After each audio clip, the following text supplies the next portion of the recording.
السلام علیکم ورحمۃ اللہ وبرکاتہ۔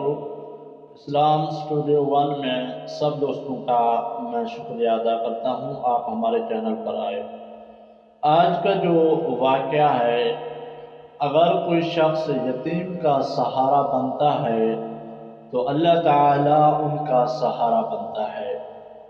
ایک لا علاج مریض کا آپ کو واقعہ سناتا ہوں، جو اتنا بیمار تھا، ان کے پیٹ سے ایک ہفتے میں 4 بوتلیں پانی کی نکلتی تھی، حتیٰ کہ اس حد تک بیماری پہنچ گیا کہ ان کے جو گردے تھے وہ واش کرنا ختم ہو گئے اور بالکل کمزوری کا یہ عالم ہو گیا، وہ خود چل نہیں سکتا تھا، کسی کے سہارے سے وہ چلتا تھا۔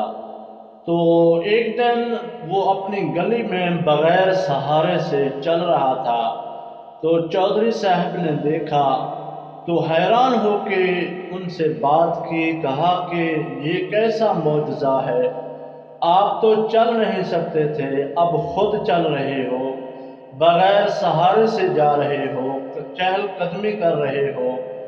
تو اس نوجوان نے کہا کہ بات یہ ہے کہ میں لا علاج ہو چکا تھا، گھر میں تھا، میرا جو ملازم تھا ان کی والدہ فوت ہو گئے، تو میرے بیٹوں نے ایک اور بچے کو لے آئے، عارضی طور پہ میرا ملازم مقرر کیا، 6-7 سال ان کی عمر تھی۔ ایک دن میں نے اس بچے سے پوچھا، بیٹا یہ بتا، اس ملازمت پہ، اس نوکری پہ کس چیز نے آپ کو مجبور کیا میری خدمت کرنے پر؟ بچہ خاموش ہو گیا، تھوڑی دیر بعد کہنے لگا، انکل بات یہ ہے، میرے والدین، میرے بہن بھائی زندہ تھے، لیکن طوفانی سیلاب آیا، وہ پانی میں بہہ گئے، اور جو میرے مال و مویشی تھے، جائیداد تھے، رشتہ داروں نے قبضہ کر لیا اور مجھے گھر سے نکال دیا۔ اب میرا دنیا میں کوئی سہارا نہیں تھا، تو یہاں میں صبح شام کی روٹی کے عوض یہاں کام پر مامور ہوا۔ تو اس نوجوان نے کہا کہ میں نے جب اس یتیم کی باتیں سنی میں حیران ہو گیا، اور میں نے کہا بیٹا آپ پڑھنا چاہتے ہو؟ کہا کہ جی انکل میں پڑھنا چاہتا ہوں۔ تو میں نے مینیجر سے کہا اس کو اچھے سے اچھے سکول میں داخلہ دلوا دو۔ وہ بچہ جب پڑھائی پہ جانے لگا، ان کی دعائیں اثر کرنے لگیں، میں بالکل ٹھیک ہوتا گیا۔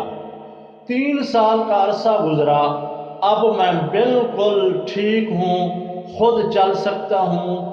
پہلے میں ایک سلائی یعنی تھوڑا سا روٹی کھاتا تھا، اب میں پیٹ بھر کے روٹی بھی کھاتا ہوں اور خود چل کے واش روم جاتا ہوں، بغیر سہارے سے چہل قدمی کرتا ہوں۔ پھر میں نے اس کو ہاسپٹل میں اس بچے کو داخل کر دیا، اور پھر میں نے اس استاد کو بھی کہا سکول والے کو، اور 4-5 بچے اگر آپ کے پاس آئیں، یتیم ہوں، مجھے بتانا۔ 5 اور بچے جو میری یعنی اس پیسے کی وجہ سے، میرے پیسے کی وجہ سے وہ پڑھنے لگے، میں نے ان کی خدمت کا ذمہ اپنے اوپر لیا، وہ بھی پڑھے اور ان کی دعائیں اثر کریں، آج میں اس مقام پہ پہنچا ہوں۔ ڈاکٹر بھی حیران ہو گئے، گھر والے بھی حیران ہو گئے کہ جو لا علاج تھا، کوئی امید نہیں تھا، لیکن اللہ نے ان کو ایسا بنا دیا کہ جیسے وہ بیمار بھی نہیں تھا۔ پھر اس کے بعد نوجوان چلنے لگا، اور چلتے ہوئے کہا چودھری صاحب کو کہ جو لوگ یتیموں کا سایہ بنتے ہیں، تو اس سایہ بننے والے درخت کے اللہ تعالیٰ سائے بھی لمبے کر دیتا ہے، یعنی جو یتیموں کا سایہ بنے گا، اللہ تعالیٰ اس کی بھی عمر کو لمبا کر دیتا ہے، اس یتیم کے خدمت کی وجہ سے۔